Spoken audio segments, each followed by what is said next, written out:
Welcome to Harmon Garage. I'm Aaron, and we got another video coming at you on good old Evergreen here. But before we get into the video, I wanted to go over a couple things, and I'm going to get that out of the way. So I want to thank Dale. Dale sent me a set of brand new headlight doors. Both sides for Swamp Thing. That's going to be really cool. It's going to add to that truck looking great, and I really appreciate it. So Dale, thank you very much. Next time we work on Swamp Thing over there, I'll get them thrown on so we can check them out. Second thing I want to talk about, you guys see this really cool shirt I'm wearing right here? Dark green, silver Harmon Garage, Evergreen on the back. This is a 1 of 6 shirt. And I'm not offering up this one because by the time I get done wearing it today, nobody's going to want it. But we're going to do a giveaway. So if you're watching this video and you would like to win a 1 of 6 green and silver Evergreen shirt, no more are going to be made. That's it.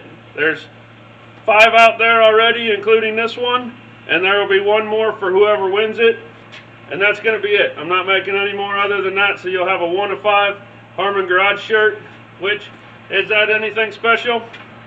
Probably not, but some of you might think it's pretty cool, and I think it'd be pretty cool if you wanted it. So, giveaway.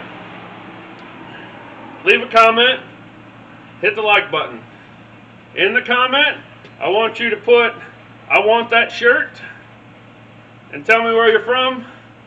And then I'm going to let it run a whole week until I put out the next video. When I finish filming the next video, I will go through the random comment selector of the comments that say "I want that shirt" and where you're from, and we'll pick a winner, and then you can get your information to me and I'll get you one of these shirts. So we're doing a giveaway. Get yourself involved. Like, comment, "I want that shirt," where you're from, and you could have a chance to win. Now, if you don't like this shirt, but you want a really cool Harmon Garage shirt, you can go right down here, www.harmongarage.net. Links in the description also, and find one you might like better. But let's get to the project. Alright, time to get going on this project.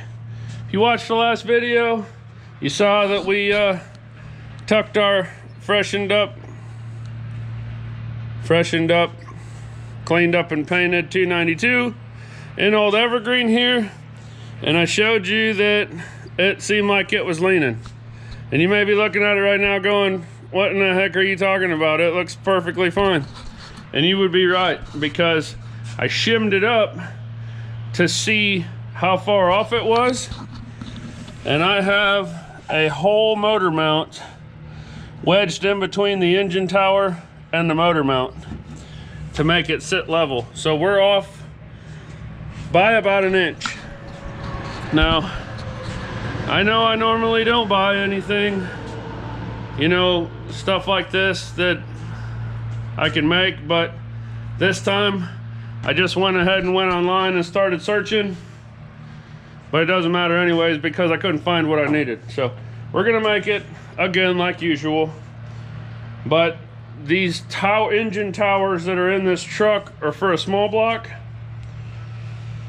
and the only ones that I can find online are for small block. For a big block, and I can't find a lot of information on which towers the inline 6 would have had. So I'm okay with the height of the motor. It's might be a little on the high side, but it'll all fit under the hood, so it's fine. And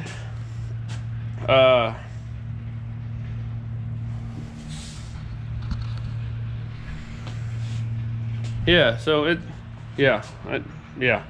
Anyways, so what I'm gonna do is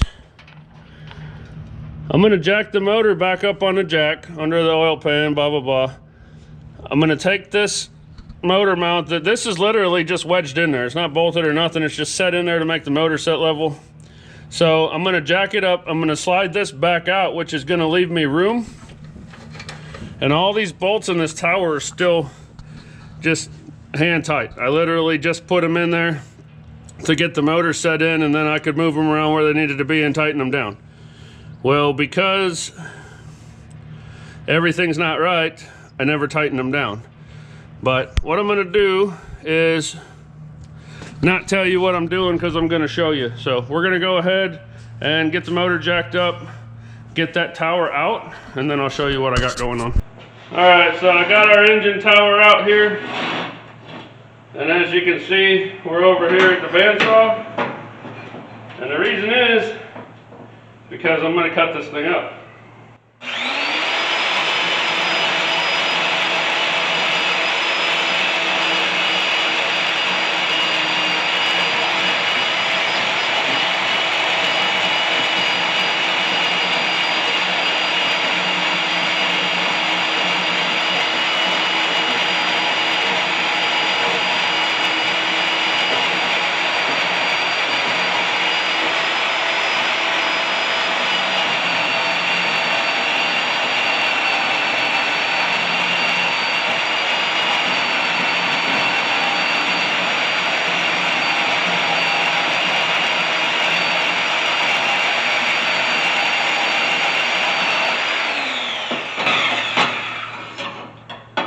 Okay, give me a second. I'm going to run and get a marker because I want to mark something on this real quick.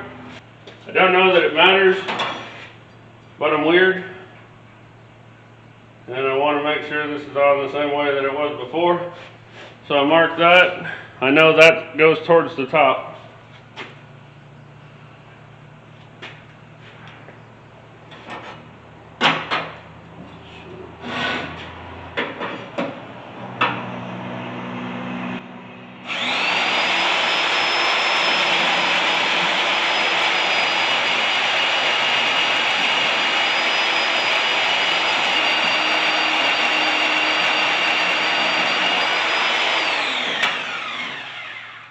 Okay, well, I'm over here in the fab area and we got all the tools right here.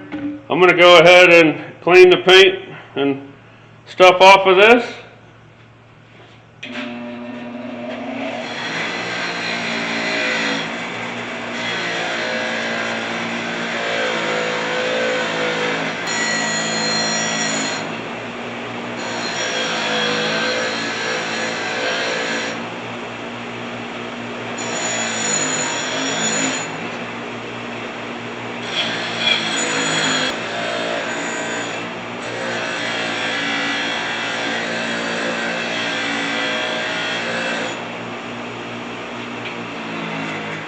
Alright, now I got that cut out, got all the edges cleaned up where I'll be able to weld on it.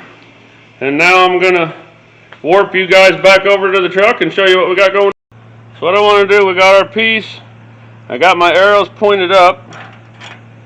I'm going to take this and I'm going to bolt this piece to our mount.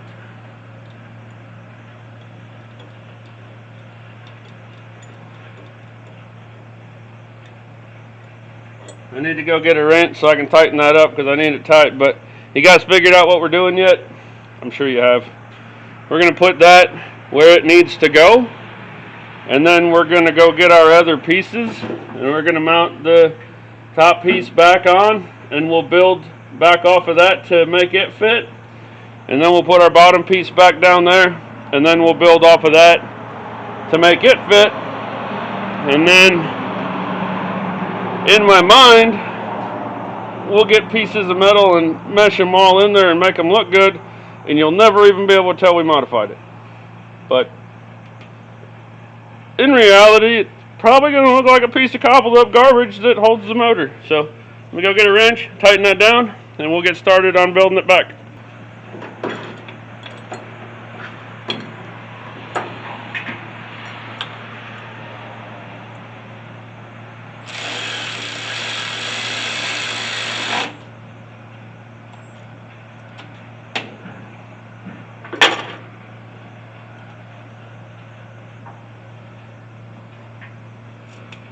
Okay, now You'd think we just set that in there and bolt it on and be good. Is not the case.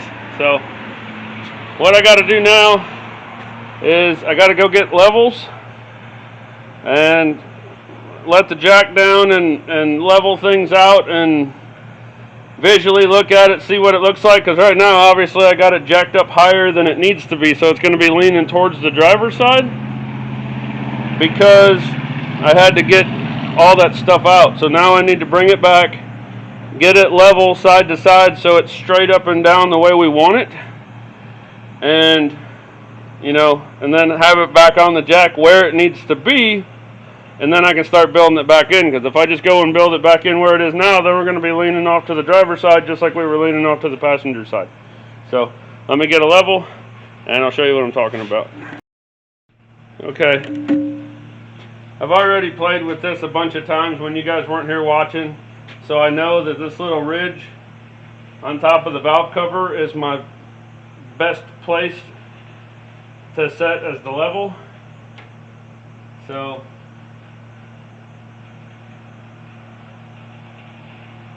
I'm going to set it on there.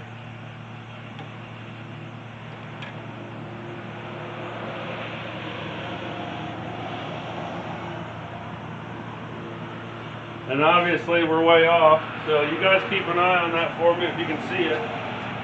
And I'm going to slowly bring this motor down till we're right where we need to be.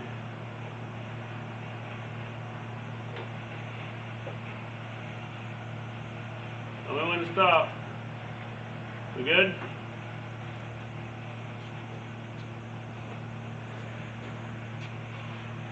Man, you guys are perfect. That is dead on the money. Can't get any more level than that. We're a good team. Thanks for your help. But yeah, that's dead nuts on. It does not get any closer than that. So we're in a good place. Now I can come back over here and get started on this. So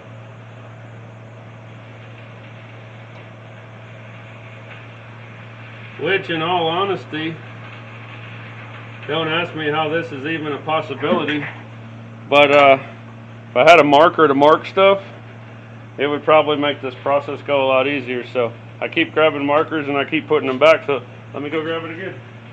Ta-da! We got a marker. Okay. So I'm just going to take the bolts and what did I do with the piece? Oh, right here. Okay, so I'm just going to take the bolts and I'm going to put them in the frame here.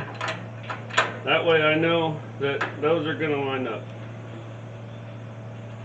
So, can you guys see this okay? Kind of, sort of, somewhat? Not really.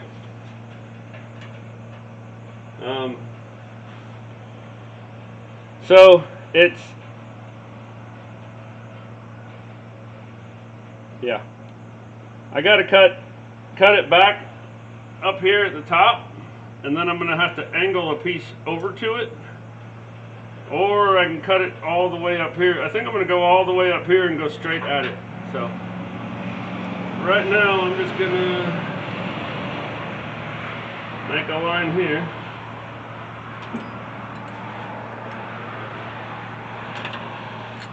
And we're going to go over and we're going to cut this right here at the top. And then I'll come back, put it in there, and I'll probably actually bolt this side down. And then we'll make the piece that we need to make out of what's left over to fill in that gap. I'm hoping we can do a lot of this with this original metal. And then I'm going to go back, and wherever I weld on the inside, I'll gusset it somehow, put some kind of brace in it to help hold it where you won't really see it. And she'll be plenty strong. I ain't worried about it going nowhere. So I'm going to go cut this off, bring it back, we'll bolt it on there, and then we'll make our filler piece to go in there.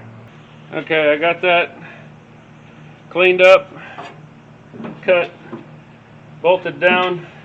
now I've got this piece left over, and clearly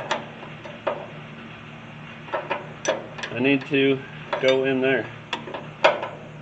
So what I'm going to try to do, don't know if it's going to work or not, but I'm going to try to mark this, just set this under here like this, and mark this.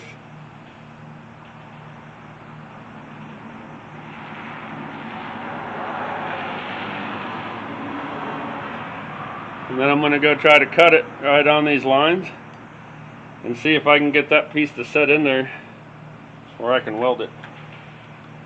So once again, you guys want to watch me cut? I didn't think so. I'll be right back. Okay, I got my piece trimmed down and cleaned up. And I don't know what kind of idiot I am, but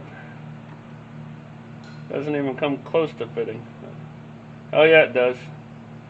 I'm gonna have to do some fill-in work, but I planned on that because of the angles and whatever else, but I want it to look like it didn't really have anything done with it. So I just need to get pieces in there to get the shape that I need. Come back over here, check. Our motor's still good on the level. Actually looks like it came down.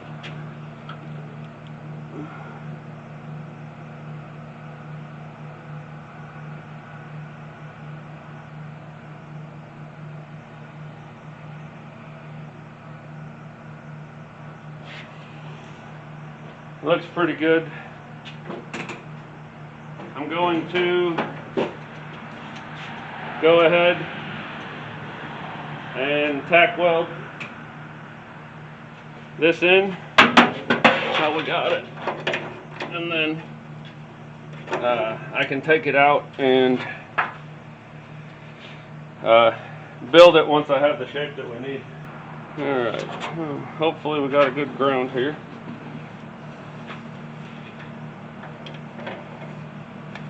Maybe I can get this back in here where I had it a second ago.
I don't want to do a whole lot of welding here in the truck because I don't want the splatter getting all over my new paint and everything.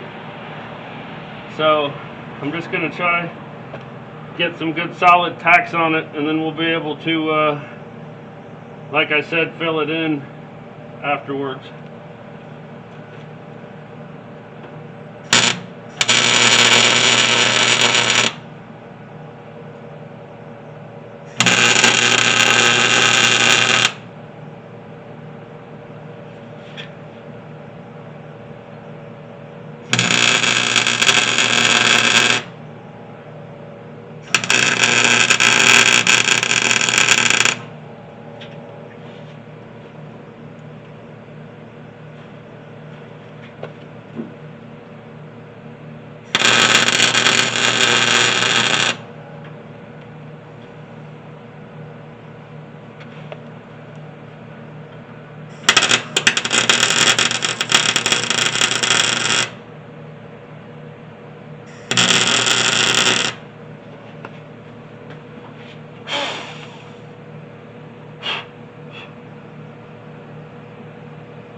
I think that should be good enough to hold it.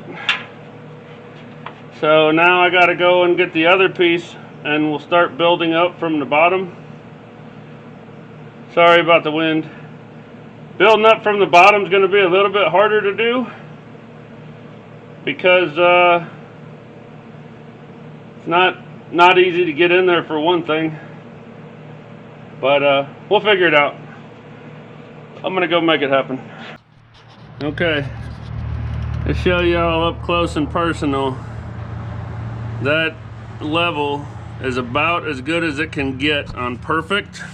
And just in case anybody's curious, the truck's level also. So that motor's dead center where it needs to be. I like the way it looks.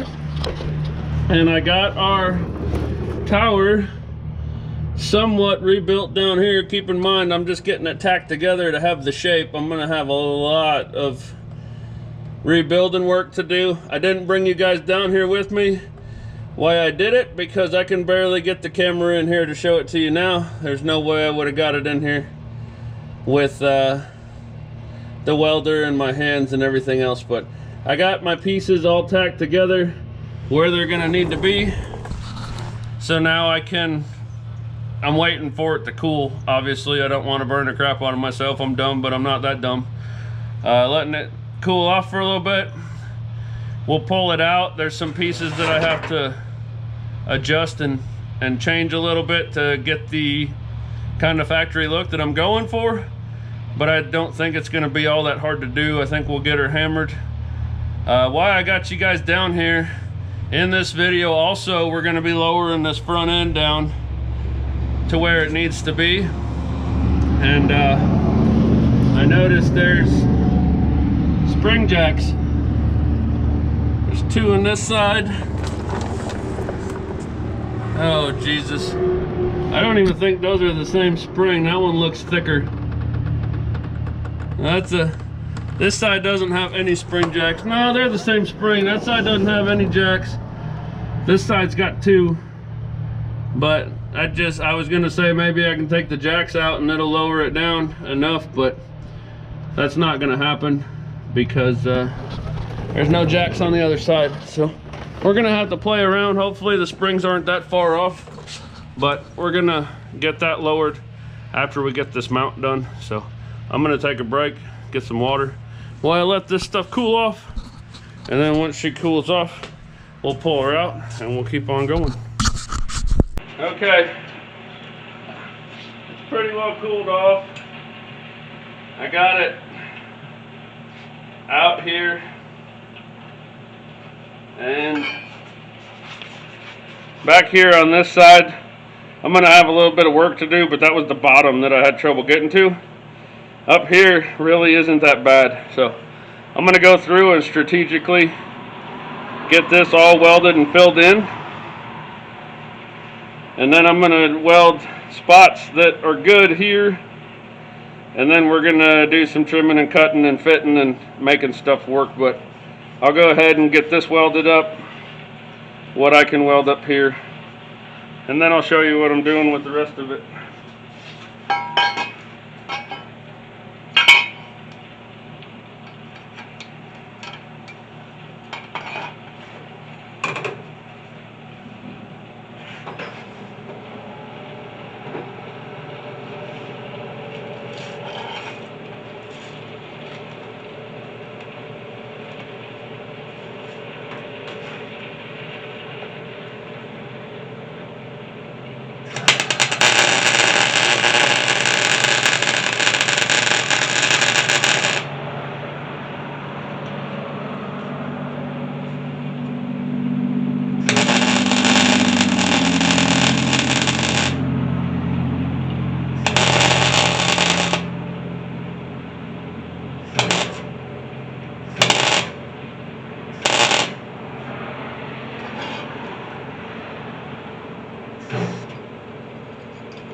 Well, I got it all welded back up. She looks brand new. I'm just gonna go ahead and bolt it in, and we'll have our motor mount. Got it welded all the way, everywhere, and it's still kind of hot. And then I went ahead and gusseted it on the inside like I said I was going to, just for a little bit of extra strength. I was joking. I'm not gonna just stab it back in there like that. I've got my grinder with 36 grit out here. Got my wizard wheel with the 80 grit. And before we're done, we'll have our DA with the 80 grit also. And I'm about ready to start grinding it down. That 36 grit on that fiber wheel will make quick work of that. And then I'll just have to polish it up. And then we'll be ready to squirt some paint on it and throw it back in. I'm in big trouble because I was supposed to be home 40 minutes ago to pick up my 3-year-old to take her on a special adventure. And I don't want to leave because I don't want to leave the motor sitting on a jack overnight. So I'm gonna get back at it. I'll let you guys watch me work, and we need to get that back in under that motor. Okay, I got it ground down. I got it wizard wheeled down, and I briefly beat it with my DA and coat of paint, and a motor sitting on it won't look that bad. So I'm just gonna shoot her down real quick. I'm running out of daylight. I'm already late for a date, and I have to get this done tonight. So I think I'm going to shoot this down with paint, go pick up my little girl, take her where I need to take her, and then maybe come back over here in the dark after that's had time to dry and stab it back in there. I think that's probably the best method because yeah, that's probably the best method. So I'm gonna wrap things up. I didn't really show it to you guys with the paint on it, but there it is. Looks pretty good. I'll know that it was modified. Everybody on YouTube will know it was modified. If you look real close, you'll probably be able to tell it was modified. But overall, you just glance down in there, you'll never be able to tell. I think it looks pretty good. So I'm gonna clean up a little bit, lock up, and we'll throw that motor mount back, or that motor mount tower back in here shortly. Okay, well, I left off right after I painted that engine tower, and as you can probably tell, the scenery's changed. Marlboro Man is done and gone. So I had an empty spot in the shop, which I don't like having something in this spot unless it's temporary, but the weather decided to take a turn and it's like 35 degrees outside today. So I need to keep pushing on with this project, and it's a lot less windy and a little bit warmer inside. So I got our mount back, our tower all bolted back up and good to go. I didn't film it because I had to do it pretty quick to get Evergreen where I could move her to get Marlboro Man out. So I just tossed it in there, but it's all in there. It looks good. I'm happy with it. And I got spark plugs in the motor, fill those holes. Obviously, I got an oil filter on it. I still need to bolt down the transmission cross member, but I don't want to bolt down the transmission cross member until we get the truck at ride height, because I don't know that it makes a difference, but I want to set my, 3 to 5 degrees and whatever else. If I put a degree finder, an angle finder on it right now, it's gonna be more of an angle because the truck's at an angle, I think. So I want to get the truck lowered down to ride height before I set my angle on my motor. So next thing we're gonna do, lower the front end of the truck so we can get it to ride height. This has been like number one on my list of things I have to get done for a long time, like ever since I lowered the back, because I can't stand it sitting higher in the front. But like I've probably mentioned before, I didn't want to lower the front until after we got the weight of the motor and trans in, because if I'd have made it sit level without the motor and trans in, then when we put the motor and trans in, it probably would have took the front down too low, yada, yada, yada. You guys get what I'm saying. So, motor and trans is in now, and that means I can lower the front, which means I can set my angle of my motor and trans, which means I can set my pinion angle on the back, which means I can C-notch the frame, which I could have done anyways, but we'll get the frame C-notched. We'll get the pinion angle set. We'll get the rear end welded to the perches. We've got a lot of stuff to do in this video, so I guess we might as well just get to it. I got a tape measure here, and what I'm gonna do is come back to my furthest point back here. Actually, probably right about here. And we have 13 1/4. And then up here we have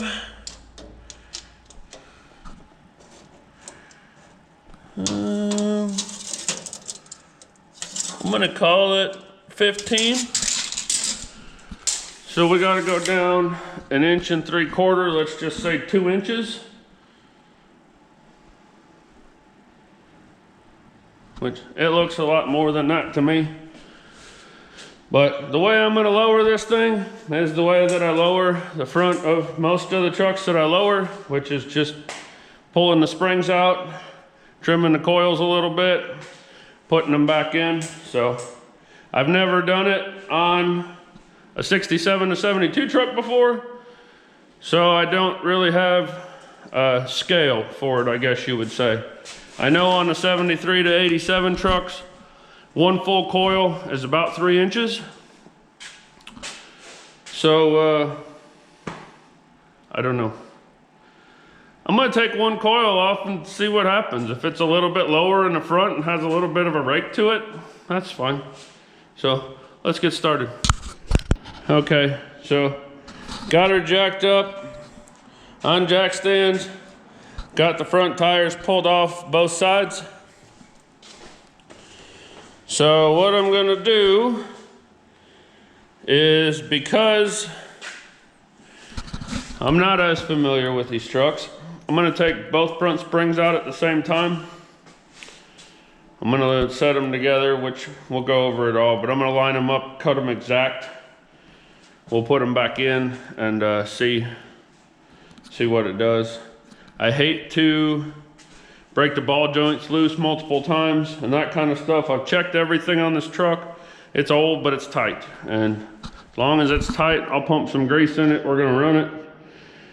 But yeah, so we're just gonna take both springs out. Like I said, I'm probably gonna go with a full coil, which might be 1 1/4 too much if it drops 3 inches like a square body one would. So kind of debating on if I want to just go like a half a coil or 3/4 of a coil instead of a whole coil. And I think my thought process is that you can always cut more off, but you can't add back to it. So I think I might start off with a half a coil or 3/4. I think I'm gonna go 3/4. 3/4 of a coil we'll take off. We'll put it back together. We'll put the wheels on with like 2 lug nuts or something, set it down, see what it looks like. But before we get to all that, we gotta get the coils off. So let's get geared up and get that done. All right, well, lighting's probably not the greatest down here. And I'm probably going to be in y'all's way most of the time that we're doing this. But not a lot of room to work down in here. So.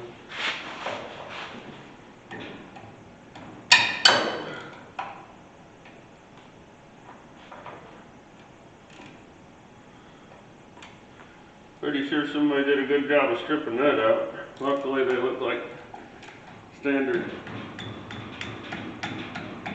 brake calipers and I got more pins. So.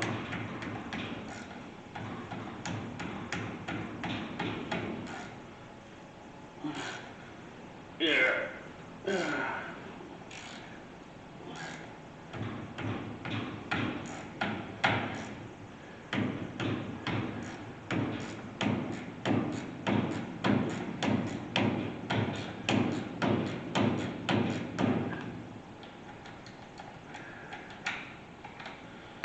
Thanks to my buddy Jeff, got a 3/8 impact again.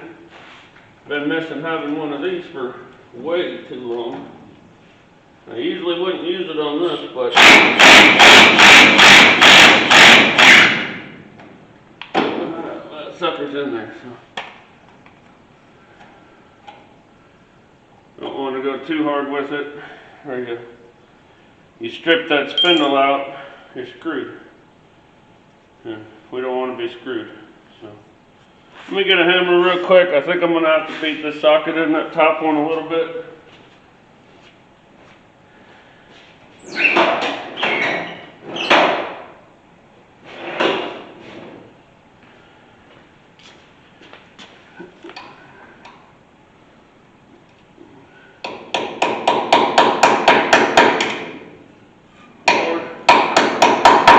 Beating my finger might help with the process too. There we go. That's better.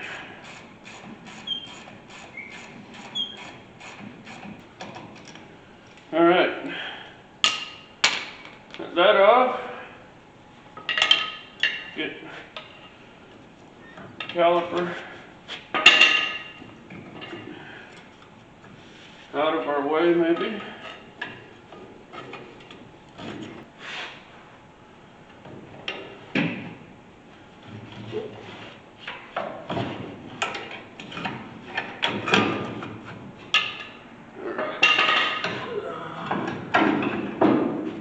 Down there for now.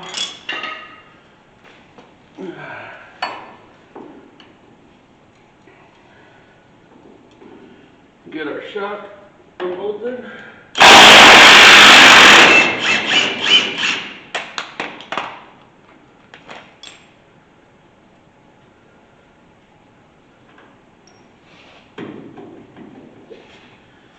Gonna need some new ones of these too, but they're not gonna get put on today.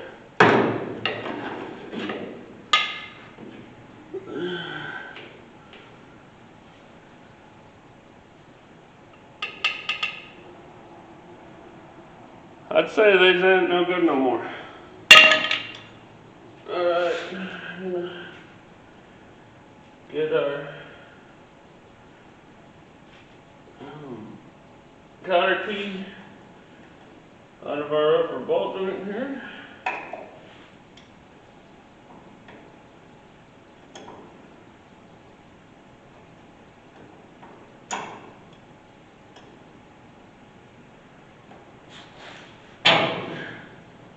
I'm really looking forward to all the comments about, oh, you ruined that truck, and I'm glad I don't live by you because I don't want to drive on the same road that you're driving on because it's not safe and it's going to fall apart and crash. And I like those comments. They're funny.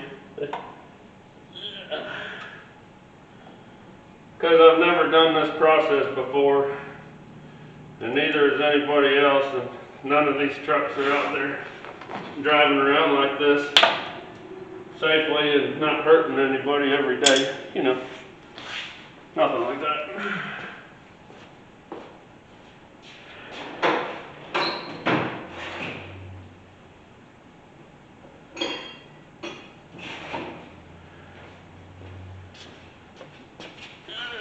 Get our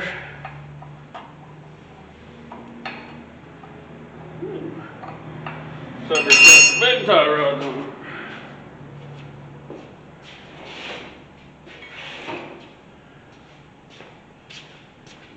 Get our tie rods popped off of here. Maybe. Yeah.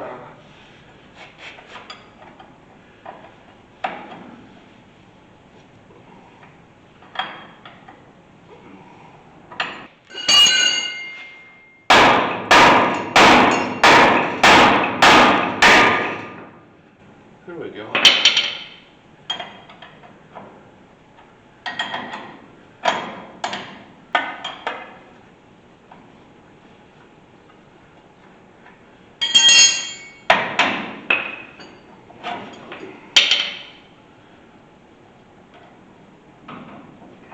Okay.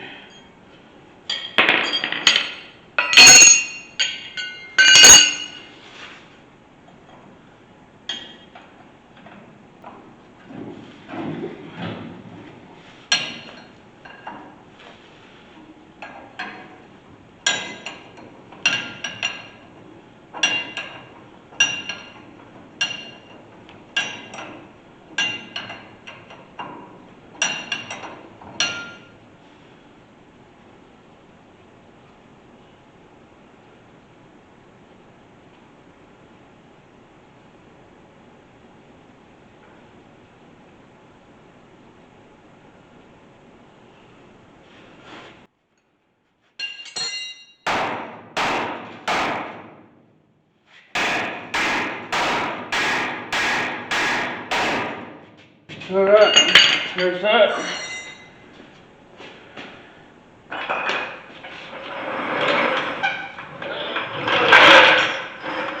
Take my jack.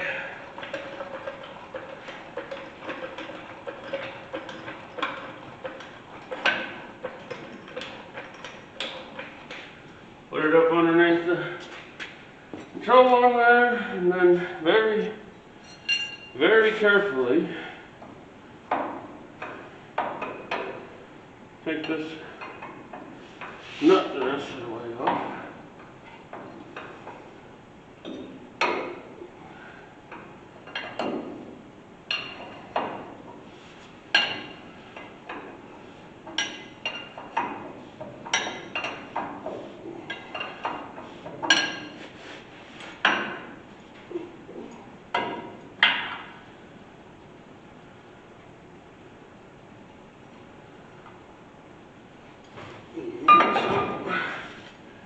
Alright, and then guard your face, guys. I'm going to get way back here out of the way. We'll slowly let this jack down.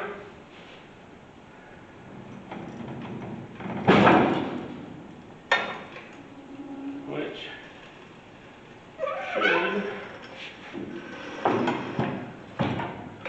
take the tension off of our spring. Hopefully. Oh yeah.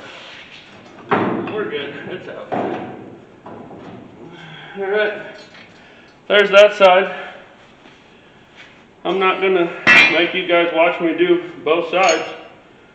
So I'm going to run over and pop the spring out of the other side. And then we'll go start with the lowering process.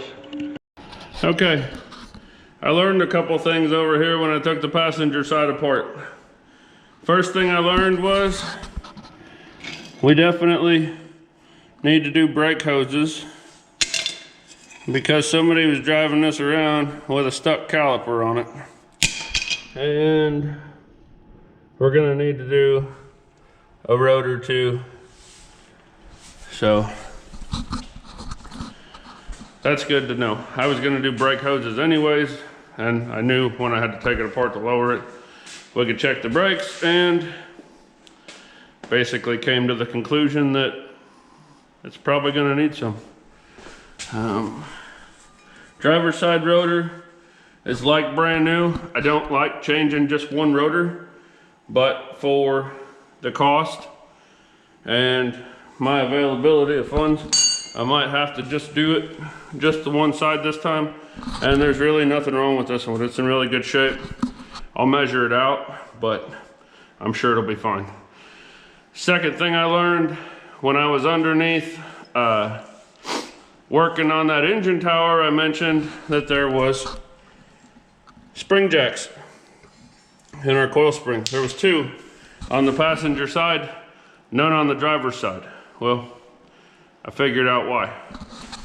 When I took our spring out, this piece was sitting in the lower control arm after I pulled the spring, because that coil was broken off. Luckily I have the piece, because I can set it on there and still get our measurements equal on both sides. I was thinking about it while I was taking it apart, and I've decided I'm gonna go with one whole coil because I don't want to take it back apart. And if one coil makes the front too much of a rake, too low compared to the back, I can still put shackles on the back and bring it down more. Because I didn't do anything but flip the axle on this, and it's not really as low as it looks in the back. It just looks really low in the back because I mounted the fenders so low on purpose to make it look low. So, yeah, so we're gonna get these springs outside, get them marked, get our cutoff wheel to them, get them cut down, and then we'll go ahead and stab them back in. I'm not gonna take the time today, I don't think, to go get the brakes. And I don't really need to do a how-to on putting brakes on a truck for you guys. So I'm gonna throw it back together, throw the wheels on with 2 or 4 lug nuts, just so we can set it down and keep going on with what we're doing, and I'll get to the brakes later. So here we go. All right, I got them marked already. That one's the broken one, that's marked right there. And when I say I'm taking off one coil, I literally go and draw a line right where the end of it is. So that's one full loop, one full coil, and that's what we're taking off. So just gonna take my cutoff wheel, cut it straight on that line, and that's gonna be it.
Alright, there's our coils.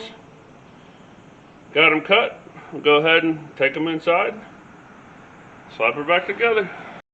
Alright, hopefully you guys can see back in here, but if not, I'll tell you anyways, and if you ever go to do this, you'll figure it out. But there's a shape of the spring in the spring pocket on this lower control arm, and there's an edge and the spring sits down in there. So when you put your spring in, even if you cut it like I just did, right there, your end, you want to take and stick tight in that corner. Now, I already went ahead and threw the other side back together because I just did, and I was only going to show you one side anyway. So we got the other side back together. Usually when you do two sides of something, at least in my case, one side goes really smooth and the other side fights you tooth and nail start to finish, and the other side went really smooth. So maybe you guys will get to see this side fight me. But we're going to take our spring, set it all the way down in there, and we got our jack underneath here.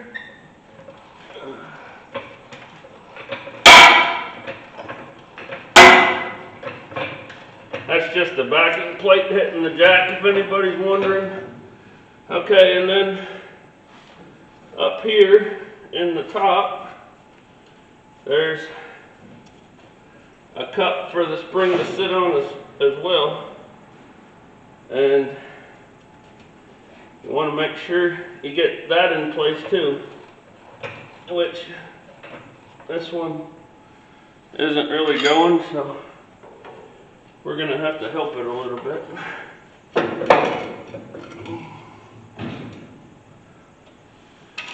Or just let it back down and get it in there, one or the other.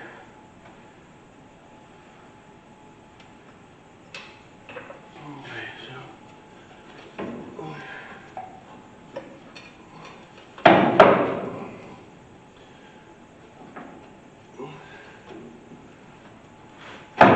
there we go, that's what I was looking for right there. Alright, now we're up in there. Now, we're going to start jacking this up.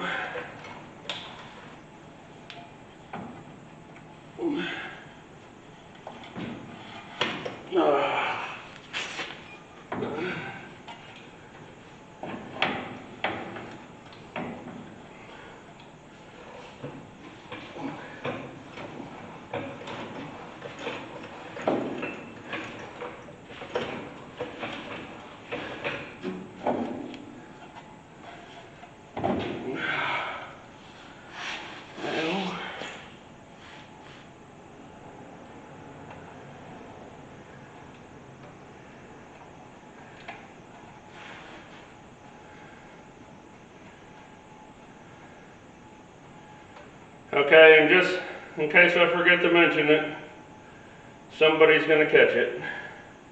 I've got to come back in here and do brakes. I've got to come back in here and nut and bolt check everything, so on and so forth. And we may have to take this back apart. May, being the hopeful word, have to take this back apart to cut some more off of those springs. So I'm not putting any cotter keys in anything. It's not that I'm just not doing it or I forgot. I'm one of those people, before I leave on my trip or before I take this out on its first test drive, I'll go over and nut and bolt. I don't want to say I do the whole truck because I'd be lying, but I at least check all the steering and all the brakes out really good before I take off.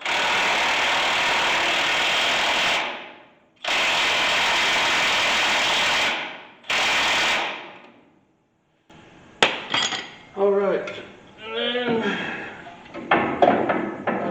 come on, don't tell me I can't get that tucked through there together. There we go. And then I'm just tossing the brake calipers back on without pads in them.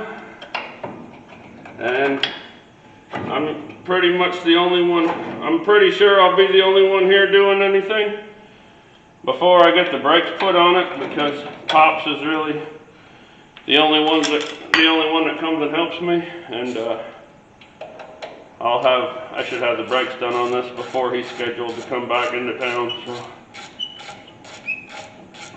just hanging them there for now to get them out of the way.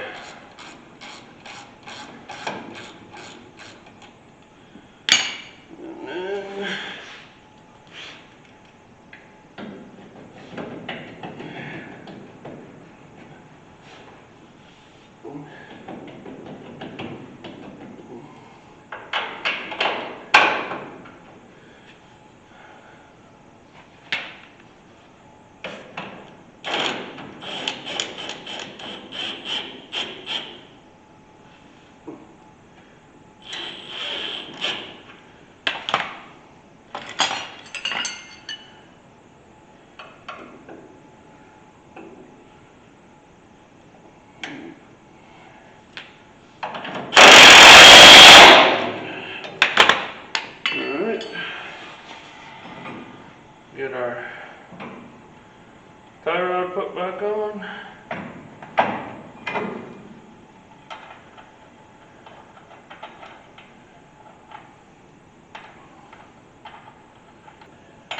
And I showed you guys when we were doing the motor mount tower thing, that the truck sat perfectly level across the core support when it was sitting on the ground on tires. So if everything goes right, or according to my plans anyways, then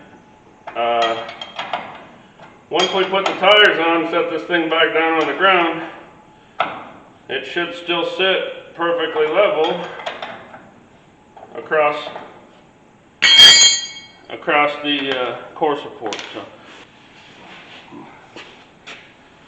get our tire put back on here.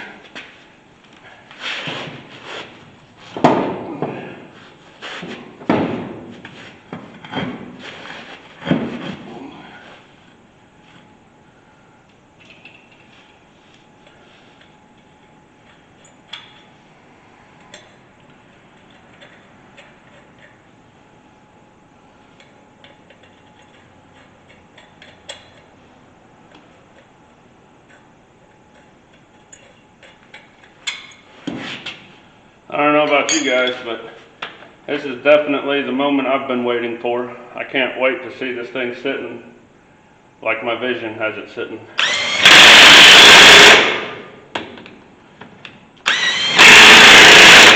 Granted, my vision's not that good without correction, but I still like the vision, so.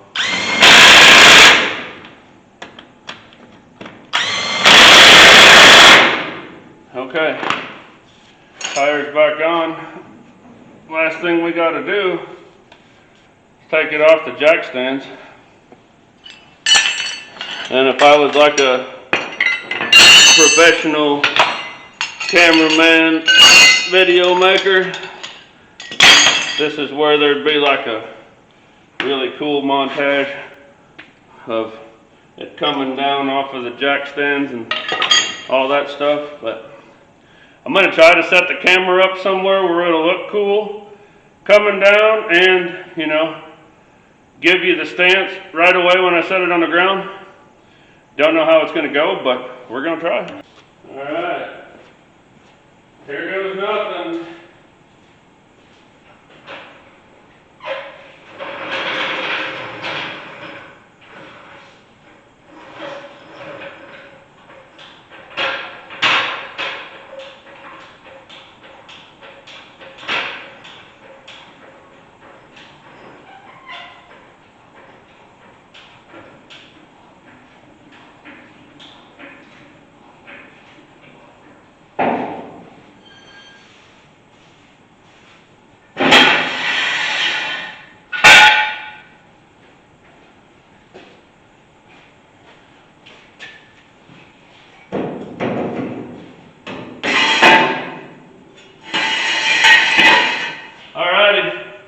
Key to suspenseful music.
Alright, well, not low enough. Alright, well, you heard me say right before I turned the camera off that still not low enough. So if you look at it, look down the body line, you can tell, you might be able to tell, I can tell that it's still higher in the front. So I bounced up and down on it quite a bit, so as far as the thought of it settling, it's not going to. It's just not low enough. So I already did some measuring, and we started off 1 3/4 inches higher in the front than in the back.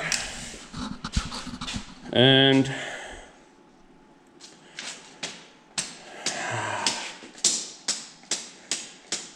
I don't know. I've got a little problem. I think, remember I showed you guys how I was telling you how there's a pocket that the spring has to sit in at the top? I don't think it's in that pocket all the way on the passenger side. I put it in there, I thought, but I don't think it's all the way in there because the right front corner of the truck is like jacked up. And the only thing I can think of is that spring isn't sitting all the way in there. So before I go and like cut more springs and whatever else, I noticed that everything's flexed from this right front corner because the bed is not sitting where it normally lines up on the driver's side. It's a little bit high. So I need to try to fix that side and get it even with the driver's side before I go to cutting anything else. So I'm gonna go ahead and rip that passenger side front back apart and make sure that spring's in all the way, slap it back together, drop it back down, and see where we're sitting. But it looks better. I mean, it's definitely lower, but it's still higher in the front, and I don't do the whole tail dragger thing. So let me get that other side squared away, and if it's not right still, then I'll probably just tear it back down, and I'll probably just tear it back down, cut the springs some more, put them back in, and then show you guys how it goes, because we're doing the same thing again that we just did. So here we go. All right, well, before I did anything, I went over on that passenger side, crawled underneath it, jacked it up, got in there with a flashlight and looked, and my guy that does my work for me off camera didn't get the spring all the way in the upper pocket, and that's why the passenger side was up higher, and it was me. I'm the guy that does the work for me when I'm not on camera. So yeah, I just didn't have that spring. It was in the seat at the bottom, but it wasn't all the way in the pocket at the top. So I got that straightened out, set the truck down. Still wasn't what I wanted it to be. So I tore everything back apart.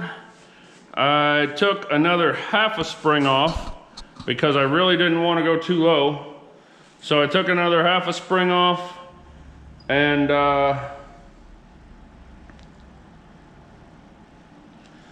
put it all back together, and it's exactly what I want, and I'm super happy with it. If I measure the body line like I did when I showed you guys I was taking the measurements, it's like, I don't know, it's less than 1/4 inch higher in the back than the front. So I'm gonna call that level, because there's not too many people that can look at something with the naked eye and tell the difference in 1/4 inch. And I don't care that it's perfectly level, I just don't want the front higher than the back. So we'll start up here and I'll show you my level, and we're back on level side to side, perfect like it should be. And then we'll come over here because there's more room. Bam! I'm super, super, super stoked about that being done. Like, I was really getting tired of the front end sitting up so high, and I think it looks great. So front end's lowered down. I don't want to go any lower because I'm going to leave these big tires on it, and there's not really a fender lip there. Like, I need that room that I have now to be able to turn. So, and not only that, but I don't want to go any lower because I don't want it slammed. I mean, it's, compared to what it was, it's pretty low. And that's what I want. It's what I want. I don't know why I'm explaining anything else, because it's what I want. We're not going lower, staying where it is. I think it looks great. And yeah, so rear wheels are tucked in the fenders right to the tops of the rim, which I like. Front's good. Whew, I'm happy. I put the hood back on it because I want to close the hood and get a look at it, you know, complete hood and all.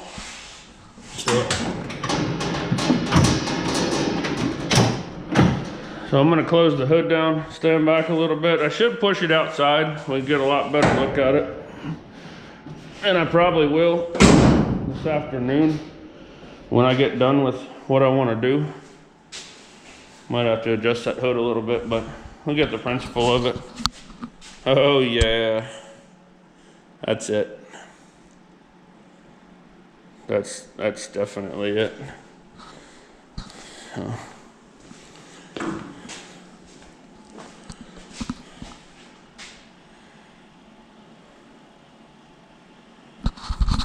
All right, next thing we're gonna do is finally do the C-notch. Actually, no, it's not. The next thing we're gonna do is mount the training cross member. And I told you guys that I wanted to, hold on a second. I told you guys that I wanted to wait until I got the front end lowered down so I could use my angle finder to check my angle on my motor again before I did my training cross member, because I didn't want to, you know, it looked insane angle wise, but it was, part of it was because the truck was like that. So when I put the angle finder on it the other day, I don't know if I filmed this or not, but regardless, I put the angle finder on it the other day and it was 10 degrees. It's way too much. I like to have about 5. Some people say you should only have 3. I like to have about 5. And right now, after getting the truck set down and all that, I put the angle finder back on it and we're at 7. So I shouldn't have to change. I mean, I can probably put 1 or 2 washers in between the transmission cross member and the transmission mount, or make a little spacer plate so it all sits even, whatever. 1/8 of an inch, maybe 1/4, should give me the 2 degrees that I need. So I think what I might do is, I've got some metal over there, like a plate. I might just take that and make a spacer that's gonna sit at the whole bottom of the transmission mount. And we'll put that in there and see if we can get the motor to 5 degrees where I want it. And yeah, so we're gonna make a plate for that. Little spacer plate to space that up. And then as far as mounting the tranny cross member, I just got to drill holes in the tranny cross member itself, put some bolts in. So we're going to get our stuff together and build ourselves a shim. This here is my centerpiece that I weld into my cross members. And I got a piece of metal here that I'm going to use for my spacer. And it's 4 inches wide, so I'll just leave it at 4 inches wide. And I'm going to mark it at 2 inches, because then I'll have my center for my hole. I'll mark that out also. Alright, and then I've got about 1/4 of an inch from the hole to that side. So we'll do the same over here.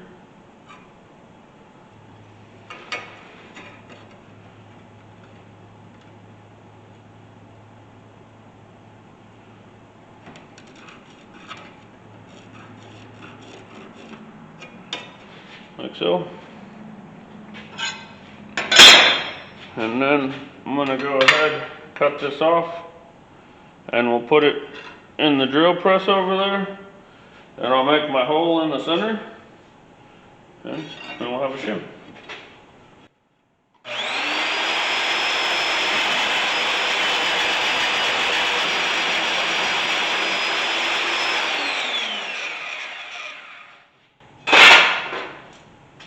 Alright. Not sure what size drill bit I've got in the drill press, but I know that it's going to be about the right size to do this. So, is it because I'm lazy and don't want to change it? Maybe. Because it kind of seems close enough to me? Yeah, we'll go with that.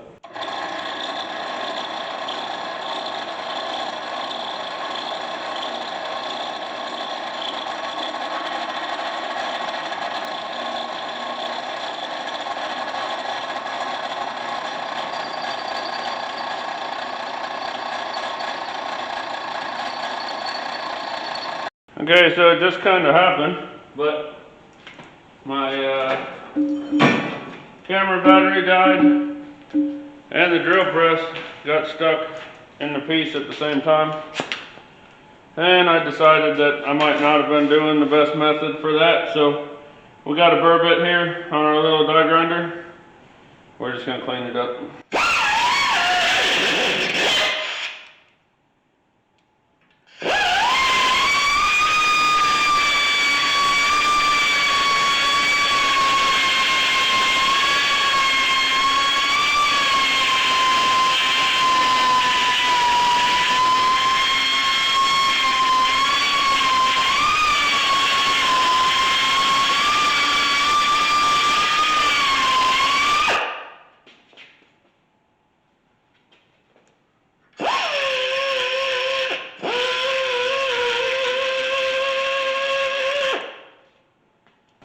And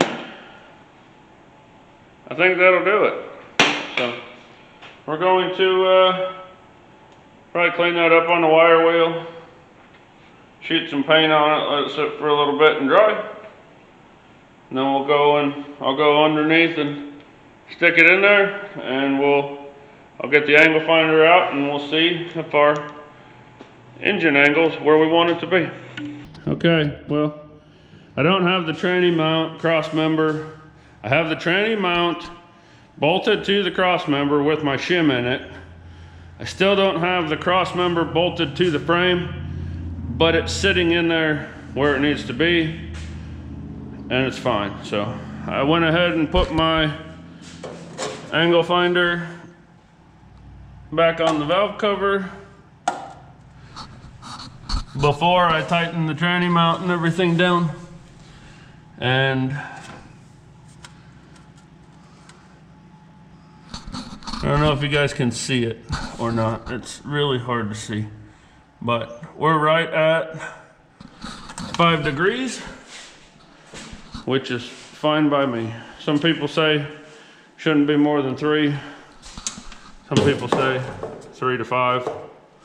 I'm okay with 5. So that's where it needs to be. Tranny cross member, or tranny's bolted to the cross member. Now I just got to jack the truck up, drill holes in the frame, and get the cross member bolted in. So I'm gonna go ahead and do that.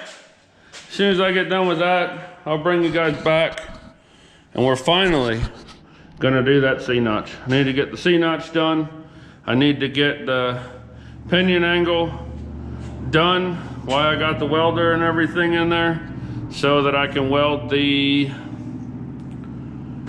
purchase to the rear end so it holds the pinion angle correct. And we got to make sure the U-bolts are all the way tight, because I don't know that I tightened them all the way, because I knew that I was going to have to loosen them again to adjust for the pinion angle. So I'm going to finish up tranny cross member, and then we'll keep on going. All right, well, I didn't get the cross member mounted to the frame because I can't get the truck up high enough for the drill and drill bit that I have. So I can use blocks and whatnot and get it up higher, but it'd be a lot easier for me. I got a right angle drill at the house with a spare battery, and I got a battery here.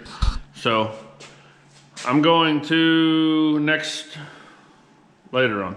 Next time I come to the shop, which probably won't be for a day or two because it's the weekend, I'll bring my right angle drill, I'll get it jacked up, I'll get underneath there, I'll drill 4 holes, put 4 bolts in. Not that big a deal. So we skipped that for right now, moved on to the rear end, and as you can see, I got it jacked up, I got the tires off, and I got the rear end hanging down, which you have to hang the rear end down to get the tires off because they tuck up in the fender so far. And then, yeah, you can see it right there-ish. I marked when I had the rear end up close to the frame, I marked it. That's where my center of where my notch is gonna be. And then for my notch, I'm gonna use a piece of 4.5 inch pipe, and I'll cut it. I already measured the frame. The frame is 3 inches wide, right about at the threads here. Pretty close to 3 inches, so I'll cut that. And then I'll measure around it, which I'll show you when we get to that part. Cut it so we have 2 half moons.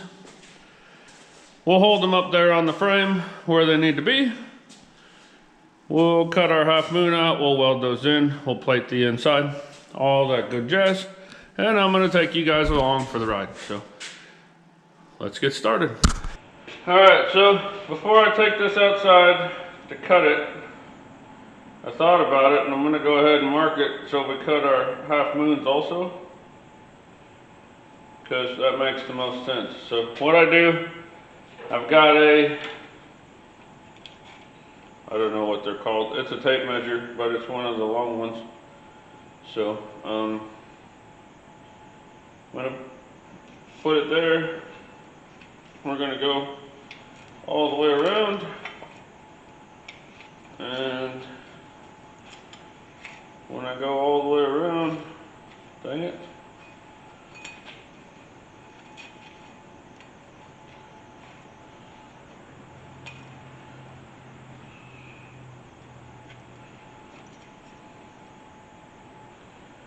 come back, I've got 1 foot 2 1/4 inches, so that would be 14 1/8, or 14 1/4 inches is what I'm getting at. So with that, I know that at 14 1/4, if I come over here to 7 1/8, come over here to 7 1/8, then I know that that is half, which gives me, so now I got a mark here and I got a mark here directly across from each other, and that's going to give us our 2 half moons. And then, like I said, I'm going to go and cut it right along here all the way around. We'll have our 2 pieces, Then we'll move on to the next step. Alright, well, this would have been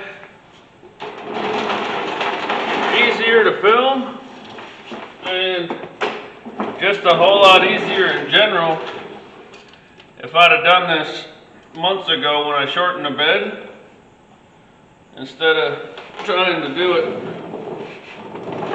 with the bed on here. So I don't even know. I'm a rather large individual and not a lot of room for me to get in here, but I got a mark on my piece here. I suppose I could clean this line up just a little bit so it's a little straighter.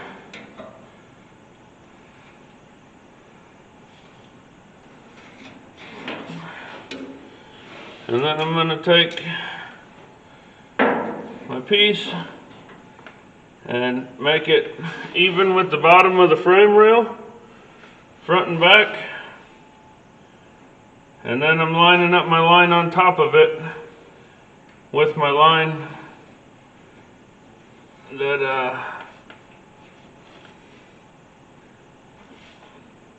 I put on here. So, and then I'll trace it out.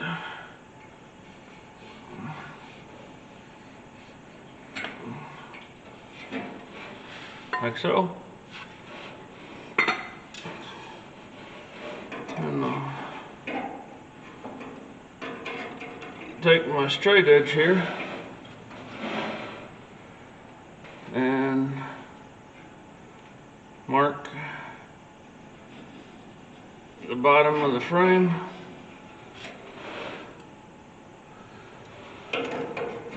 Hopefully you guys can see this. I got a flashlight down here to make some light, but my arms keep getting in the way of it.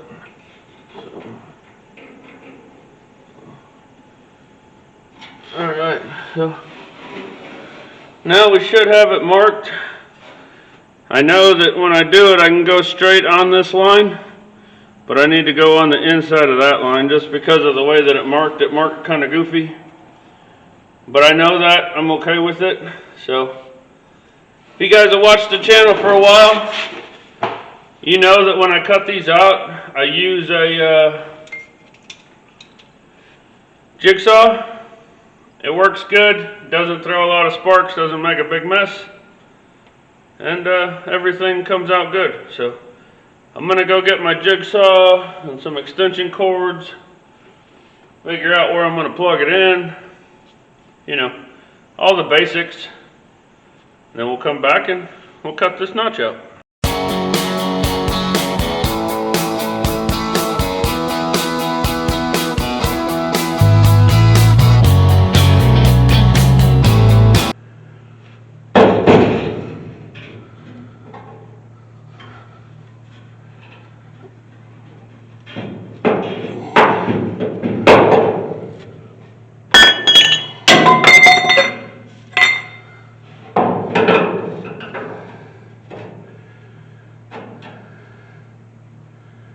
Alright, got to get my grinder out, do some cleanup in here, get that piece fitting in there. Then once we get that done, we just got to clean up real good where we can do some welding, and we'll get on that. I got it all ground down, got my notch fitted, got my notch all cleaned up with a grinder, and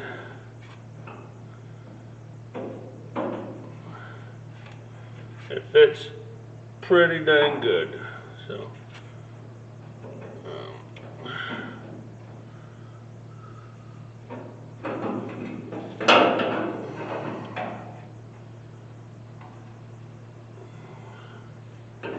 now I just got to get my welder out, get it plugged in, and get this tacked in, double check it a couple times, and then we'll get her welded solid.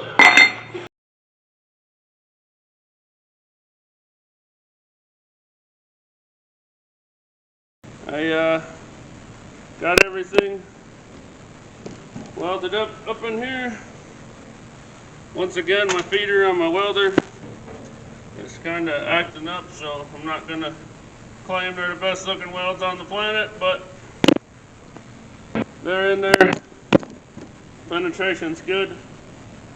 So now that I got that done, we're going to go over to the other side of this frame rail, and we're going to make our plate to reinforce the frame right there where we put our notch. So let me get set up, let me get template paper and whatever else we're going to need to do, and we'll get in there and do that side.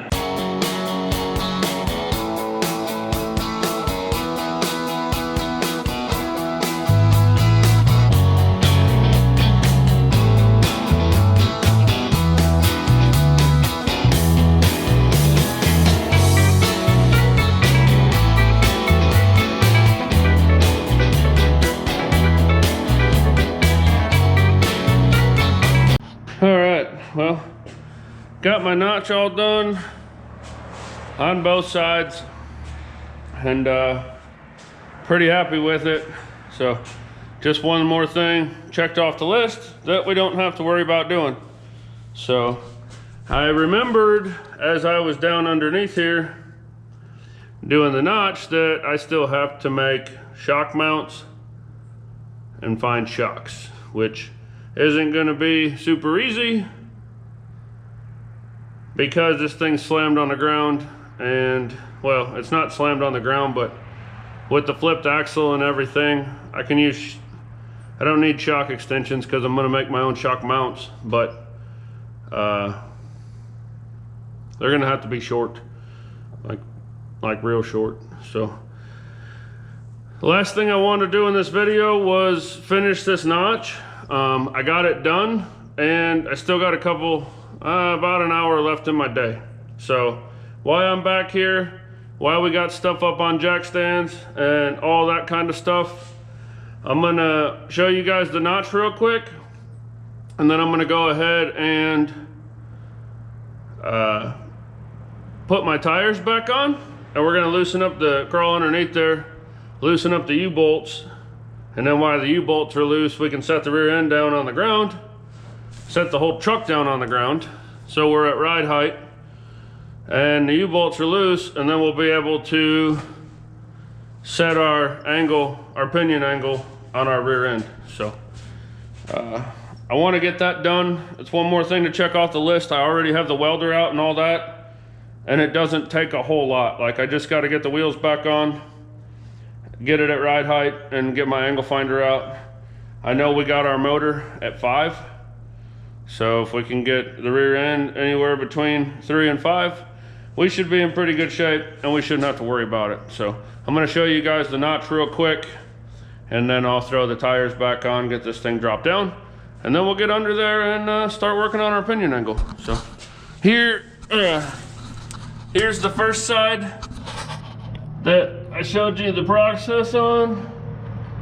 It's all done, welded up, and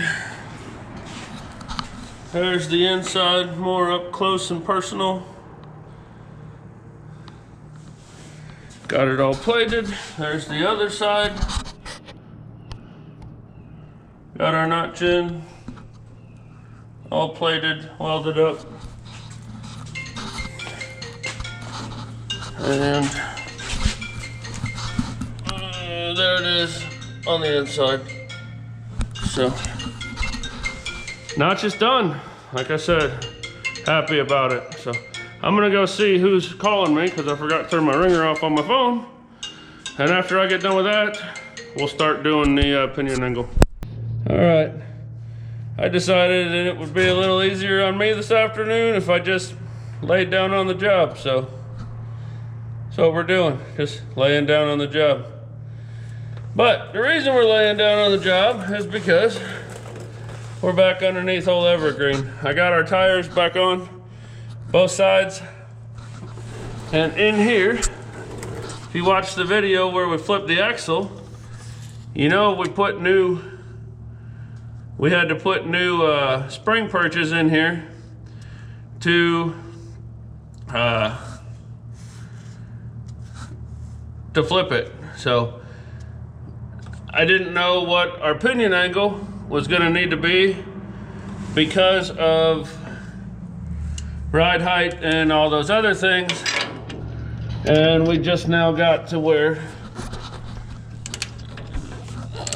we could actually do something with it. So I didn't like super tighten down on these originally when I put them on, so they're not real tight. So I just got a ratchet and a socket under here. I'm gonna go through and loosen them, but not too loose.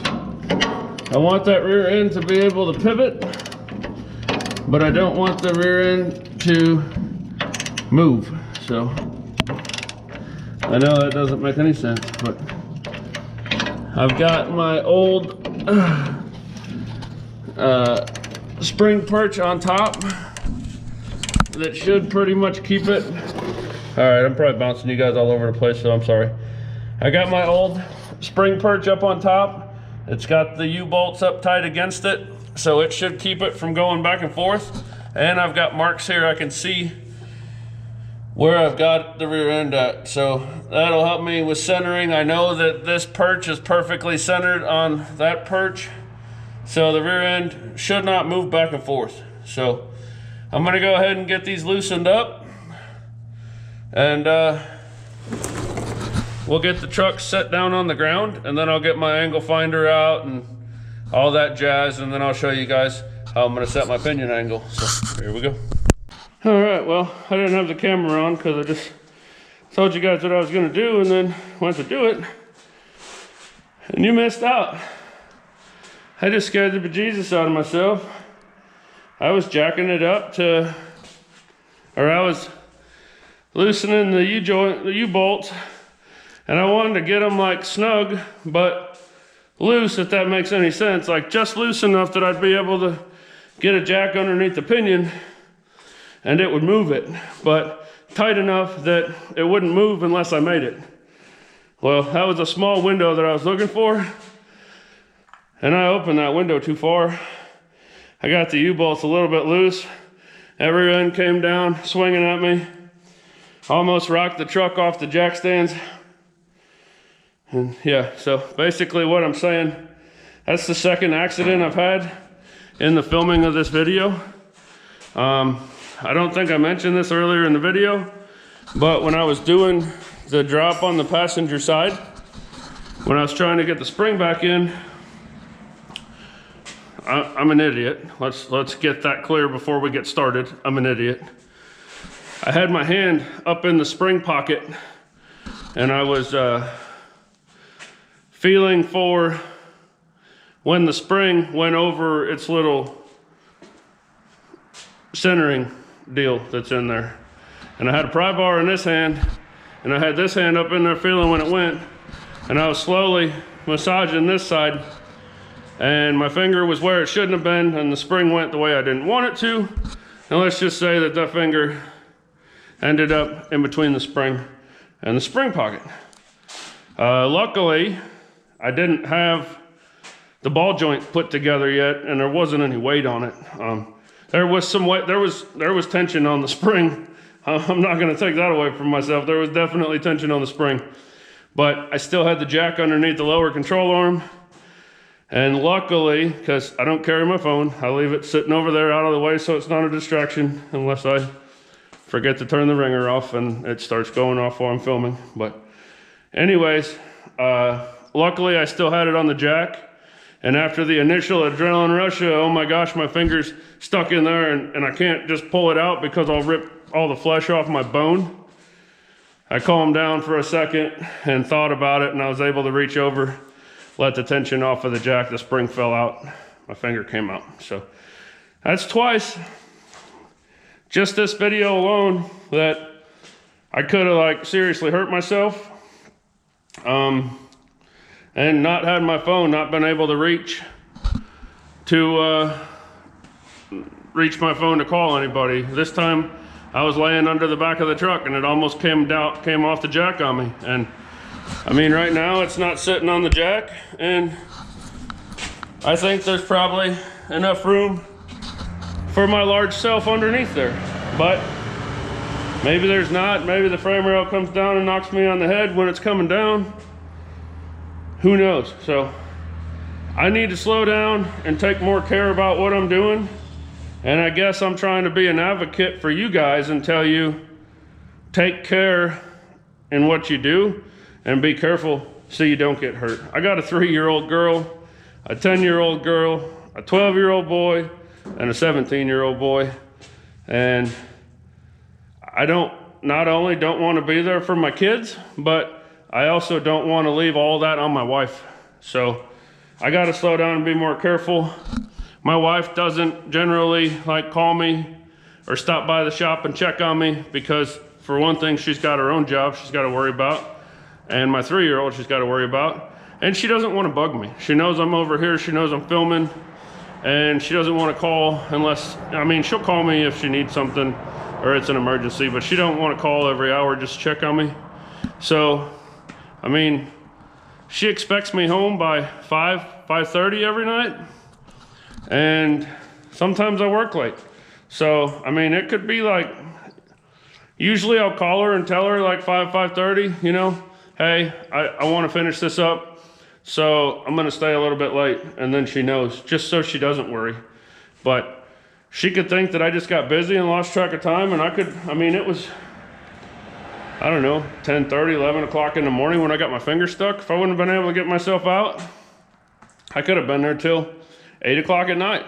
And before she sent my son over to check on me, or she came over to check on me, or whatever, and it could be bad. So I'm gonna stop rambling about it, but I just wanted to say something because this is twice in a 4-day period. So if you're out working on stuff, just be careful and think about your surroundings, and think about, I always do. I always think, what's the worst that could happen to me in what I'm doing? And I try to avoid that happening. But I've kind of, you know, this week I've kind of been in a rush. I want to make sure I get this video done, and I was running a little bit behind and stuff, and I mentioned yesterday or the last time I filmed that I wasn't feeling the greatest, and I'm still not. I got a sore throat, my ears hurt, my nose is running off my face, down my throat, everything else. But getting out and working makes me feel better. So what I'm saying is, my head's a little cloudy, I'm rushing a little bit, and I'm not being as careful as I should be. So make sure you're careful.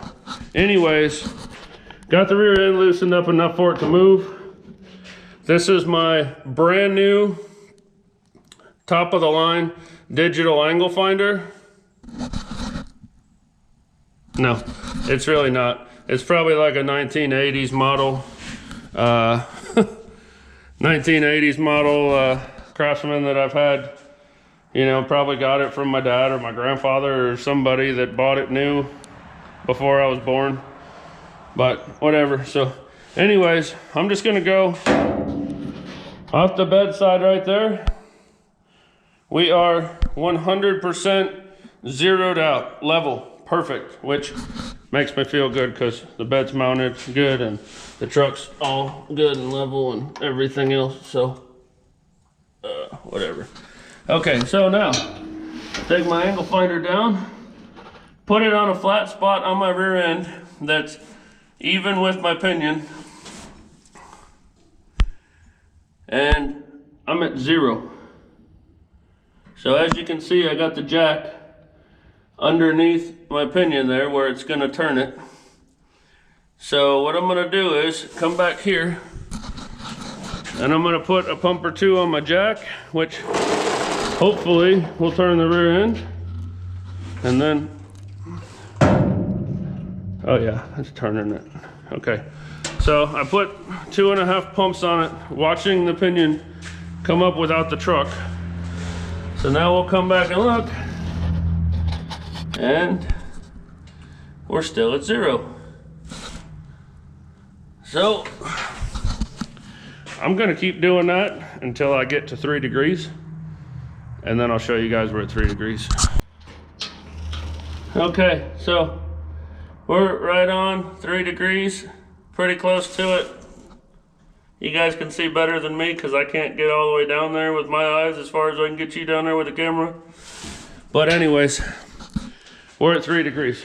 So now what I'm gonna do, without moving anything, I showed you when we were under there, we've got our spring perches down there that I added. I'm gonna get down under there with the welder and weld on them. I don't know, I'm not saying I'm gonna get perfect welds all the way around, both sides, whatever. I'm gonna get as much dang weld on there as I can and hope for the best. So I'm gonna crawl under there, get those welded, and we'll have our pinion angle set. And from what I'm looking at here, I don't know if you guys can see the same thing, but I for sure have to take one cross member out for the drive shaft to clear. I might have to take 2. So, gonna do what we gotta do. So, I'm gonna go get welding so we can get this done. All right, spring perches are all welded up. U-bolts are impacted down and torqued to 100. Plus, I don't know, they're freaking tight. That's all that matters. And I got it pushed back outside. Old Evergreen here is looking good with its new stance. If you look at the wheel wells, it looks like it's really dropped. But if you look at like the rocker panel, it doesn't. It looks like it's still sitting up pretty good. But the tire's tucked in the back. The tire's almost tucked in the front.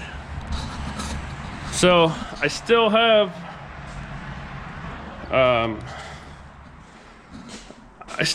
lot of ground clearance and all that, but the truck still looks low. So that's kind of the idea that I had, and I like it. I don't want it slammed. I don't want to have to take my inner fenders out and roll fender lips so my tire's clear. I want to keep big tires on it. I don't want to have to go to small, low profile. Yada, yada, yada, yada, yada, yada, yada. This is the look I want, and I'm happy with it. So coming up, we're gonna have to figure out what we're gonna do about shocks in the rear. We gotta do shocks in the front too. It needs shocks all the way around, but we're gonna have to figure out what we're gonna do about shocks in the rear. We're gonna have to build some kind of mounts. Maybe we'll do something similar to what we've done before and just make our own whole shock deal. Maybe not. I don't know. And front shocks, rear shocks, we got to remove a couple cross members so our drive shaft will fit. We got to make sure we have a drive shaft that'll fit. Brake hoses, front brakes, interior. There's still a lot to go on Evergreen, and trust me, you don't want to miss it. We're creeping up on the 20th of February. I don't know, 19th. I don't even want to look, but we're getting towards the end of February, so that means we're almost down to like a month and a half to have this truck done. And I'm still trying to keep going on other stuff, so I'm not just only doing this. So, yeah, but that's it. Finally got the stance we want, finally got our pinion angle set, finally got our engine and trans in with the right angle on it. Got a lot of hard stuff done, and I did order cab corners and rocker panels and a whole bunch of other stuff. I got everything coming to do the fuel system. I got 90% of the stuff coming for the interior. So we're headed in the right direction, but that's it. That's it for today. Today is the last day of this video. I am out of time. Nothing else I can do. Just so happened to be coincidentally wearing this shirt again today. And don't forget, all you gotta do is leave a comment, I want that shirt. Tell me where you're from. You're entered to win. And we'll go from there. So don't forget to comment, like, subscribe if you're not.